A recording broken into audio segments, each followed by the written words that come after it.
Hey everyone, today's topic for discussion is how to rank products on first page. Number 1, follow policies. Strictly follow the policies of marketplaces.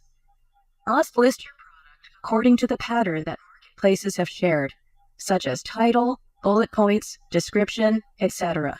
Number 2, manage orders whenever you receive an order and dispatch it properly and as fast as you can if you are not doing FBA. When a customer receives an order fastest, it leaves a positive impression on the buyer. Ultimately, there is a high chance that you also get positive feedback.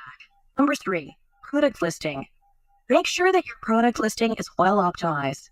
Number 4, marketing or run promotions, or use other advertising strategies to make your product visible to others. Number 5, monitor your performance. Always keep an eye on account health, and make sure that it always remains in the safe zone. Means there is never ever a red signal for your account health.